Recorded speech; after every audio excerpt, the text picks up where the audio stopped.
زمین کی سینے پر ایک سلوٹ بھی باقی نہیں رہی تھی۔ دریا اور پہاڑ، کھائی اور ٹیلے، سمندر اور جنگل، غرض دھرتی کا ہر نشیب مٹ چکا اور ہر فراز ختم ہو چکا تھا۔ دور تک بس ایک چٹیل میدان تھا اور اوپر آگ اگلتا آسمان، مگر آج اس آسمان کا رنگ نیلا نہ تھا، لال انگارا تھا۔ یہ لالی سورج کی دہکتی آگ کے بجائے جہنم کے ان بھڑکتے شعلوں کا ایک اثر تھی جو کسی اژدہے کے مانند منہ کھولے وقفے وقفے سے آسمان کی طرف لپکتے اور سورج کو اپنی گرفت میں لینے کی کوشش کرتے۔ جہنمی شعلوں کی لپک کا یہ خوفناک منظر اور بھڑکتی آگ کے دہکنے کی آواز دلوں کو لرزا رہی تھی۔ لرزتے ہوئے یہ دل مجرموں کے دل تھے، یہ غافلوں، متکبروں، ظالموں، قاتلوں اور سرکشوں کے دل تھے، یہ زمین کے فرعونوں اور جباروں کے دل تھے، یہ اپنے دور کے خداؤں اور زمانے کے ناخداؤں کے دل تھے۔ یہ دل ان لوگوں کے تھے جو گزری ہوئی دنیا میں ایسے جیے جیسے انہیں مرنا نہ تھا، مگر جب مرے تو ایسے ہو گئے گویا کبھی دھرتی پر بسے ہی نہ تھے۔ یہ خدا کی بادشاہی میں خدا کو نظر انداز کر کے جینے والوں کے دل تھے، یہ مخلوق خدا پر اپنی خدائی قائم کرنے والوں کے دل تھے، یہ انسانوں کے درد اور خدا کی یاد سے خالی دل تھے۔ سو آج وہ دن شروع ہو گیا جب ان غافل دلوں کو جہنم کے بھڑکتے شعلوں اور ختم نہ ہونے والے عذابوں کی غذا بن جانا تھا۔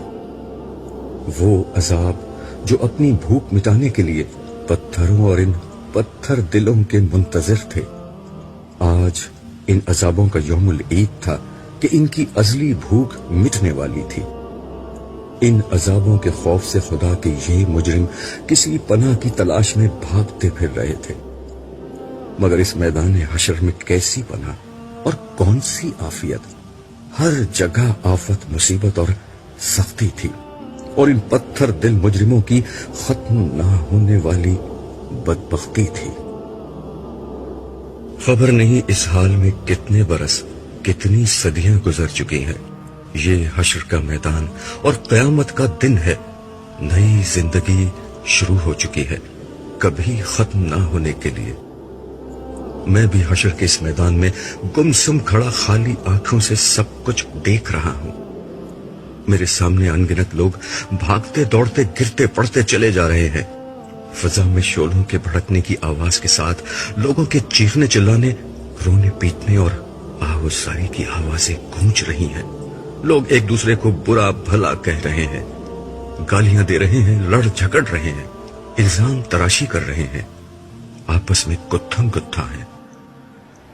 کوئی سر پکڑے بیٹھا ہے، کوئی منہ پر خاک ڈال رہا ہے، کوئی چہرہ چھپا رہا ہے، کوئی شرمندگی اٹھا رہا ہے، کوئی پتھروں سے سر ٹکرا رہا ہے، کوئی سینہ کو بھی کر رہا ہے، کوئی خود کو کوس رہا ہے، کوئی اپنے ماں باپ، بیوی بچوں، دوستوں اور لیڈروں کو اپنی اس تباہی کا ذمہ دار ٹھہرا کر ان پر برس رہا ہے۔ ان سب کا مسئلہ ایک ہی ہے، قیامت کا دن آ گیا ہے، اور ان کے پاس اس دن کی کوئی تیاری نہیں۔ اب یہ کسی دوسرے کو الزام دیں یا خود کو برا بھلا کہیں، ماتم کریں یا صبر کا دامن تھامیں، اب کچھ نہیں بدل سکتا۔ اب تو صرف انتظار ہے کائنات کے مالک کے ظہور کا، جس کے بعد حساب کتاب شروع ہوگا اور عدل کے ساتھ ہر شخص کی قسمت کا فیصلہ ہو جائے گا۔ یک ایک آدمی میرے بالکل قریب چلایا، اس سے تو موت اچھی تھی، اس سے تو قبر کا گڑھا اچھا تھا۔ میں ارد گرد کی دنیا سے بالکل کٹ چکا تھا کہ یہ چیخ نما آواز مجھے سوچ کی وادیوں سے حقیقت کے اس میدان میں لے آئی جہاں میں بہت دیر سے گمسم کھڑا تھا۔ لمحہ بھر میں میرے ذہن میں ابتدا سے انتہا تک سب کچھ تازہ ہو گیا۔ اپنی کہانی، دنیا کی کہانی، زندگی کی کہانی، سب فلم کی ریل کی طرح میرے دماغ میں گھومنے لگی۔ اس بھیانک دن کے آغاز پر میں اپنے گھر میں تھا۔ اس گھر کا محل وقوع خارجی دنیا کے کسی شخص کو سمجھایا نہیں جا سکتا۔ ایک ظاہر بھی نظر کے لیے یہ گھر قبر کا ایک تاریک گڑھا، مگر دراصل یہ آخرت کی دنیا کا پہلا دروازہ تھا، وہ دروازہ جسے اندر سے نہیں کھولا جا سکتا۔ مجھے اس دروازے کو کھولنے میں کوئی دلچسپی تھی بھی نہیں، کیونکہ میں اس دروازے سے گزر کر برزخ کی اس دنیا میں داخل ہو چکا تھا جس میں میرے لیے ختم نہ ہونے والی راحت تھی۔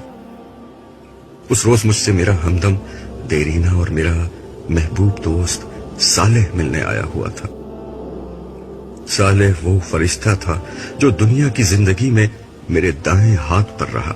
اس کی قربت موت کے بعد کی زندگی میں میرے لیے ہمیشہ باعث تمانیت رہی تھی، اور آج بھی ہمیشہ کی طرح ہماری پر لطف گفتگو جاری تھی۔ دوران گفتگو میں نے اس سے پوچھا، یار یہ بتاؤ تمہاری ڈیوٹی میرے ساتھ کیوں لگائی گئی ہے؟ بات یہ ہے عبداللہ کہ میں اور میرا ساتھی دنیا میں تمہارے ساتھ ڈیوٹی کیا کرتے تھے۔ وہ تمہاری برائیاں اور میں نیکیاں لکھتا تھا۔ تم مجھے 2 منٹ فارغ نہیں رہنے دیتے تھے، کبھی اللہ کا ذکر، کبھی اس کی یاد میں آنسو، کبھی انسانوں کے لیے دعا، کبھی نماز، کبھی اللہ کی راہ میں خرچ، کبھی خدمت خلق۔ کچھ اور نہیں تو تمہارے چہرے پر ہمہ وقت دوسروں کے لیے مسکراہٹ رہتی تھی، اس لیے میں ہر وقت کچھ نہ کچھ لکھتا ہی رہتا تھا۔ تم نے مجھے تھکا کر مار ہی ڈالا تھا، لیکن ہم فرشتے تم انسانوں کی طرح تو ہوتے نہیں کہ برائی کا بدلہ برائی سے دیں، اس لیے تمہاری اس برائی کے جواب میں بھی دیکھ لو، میں تمہارے ساتھ ہوں اور تمہارا خیال رکھتا ہوں۔ صالح نے انتہائی سنجیدگی سے میری بات کا جواب دیا۔ میں نے اس کی بات کے جواب میں اسی سنجیدگی کے ساتھ کہا، تم سے زیادہ برائی میں نے الٹے ہاتھ والے کے ساتھ کی تھی۔ وہ میرا گناہ لکھتا مگر میں اس کے بعد فوراً توبہ کر لیتا، پھر وہ بیچارہ اپنے سارے لکھے لکھائے کو بیٹھ کر مٹاتا اور مجھے برا بھلا کہتا کہ تم نے مٹوانا ہی تھا تو لکھوایا کیوں تھا۔ آخرکار اس نے تنگ آ کر اللہ تعالیٰ سے دعا کی کہ اس شخص سے میری جان چھڑائیں، اس لیے موت کے بعد سے اب تم ہی میرے ساتھ رہتے ہو۔ یہ سن کر صالح ہنسنے لگا اور بولا، فکر نہ کرو، حساب کتاب کے وقت وہ پھر آ جائے گا۔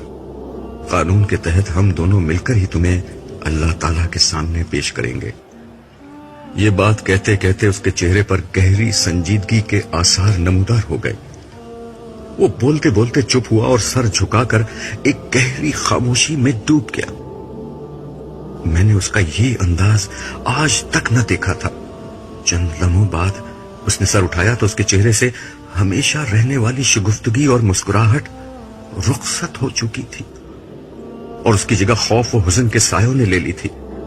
مجھے دیکھ کر وہ مسکرانے کی ناکام کوشش کرتے ہوئے بولا، عبداللہ، اسرافیل کو حکم مل چکا ہے، خدا کا وعدہ پورا ہونے کا وقت آ گیا ہے، اہل زمین کی مہلت ختم ہو گئی ہے، تم کچھ عرصہ مزید برزخ کے اس میدان میں خدا کی رحمتوں کے سائے میں رہو گے، مگر میں اب رخصت ہو رہا ہوں۔ اب میں تم سے اس وقت ملوں گا جب زندگی شروع ہوگی، تمہاری آنکھ کھلے گی تو قیامت کا دن شروع ہو چکا ہوگا، میں اس روز تم سے دوبارہ ملوں گا۔ زندگی کے ہنگامے جاری تھے، بازاروں میں وہی چہل پہل اور گہما گہمی تھی۔ New York, Los Angeles, London, Paris, Shanghai, Delhi, Moscow, Karachi, Lahore, ہر جگہ رونق میلے لگے ہوئے تھے۔ رات کو دن کر دینے والی سیلابی روشنیوں میں 2020 کرکٹ میچ اور فٹ بال ورلڈ کپ کے مقابلے، ان کو دیکھتے اور تالیاں بجاتے تماشائی، پب اور بار میں شراب پیتے اور کلبوں میں اسٹریپٹیز دیکھتے بدمست لوگ، ہالی ووڈ اور بالی ووڈ کی ایکشن اور تھرل فلموں میں اداکاروں کے جلوے اور ان جلووں کے شوقین تماش بین، فلموں، ڈراموں، اسٹیج ٹی وی، بیلے ڈانس اور فیشن شوز میں تھرکتی مٹکتی اپنے جسم کی نمائش کرتی ماڈلز اور اداکارائیں، اور اس نمائش سے اپنی تجوریاں بھرتے سرمایہ دار، نئے دور کے نئے فاتحین عالم، ملٹی نیشنل کمپنیوں کے مالکان اور ان کو اپنا علم و ہنر بیچ کر اپنے مستقبل کے خواب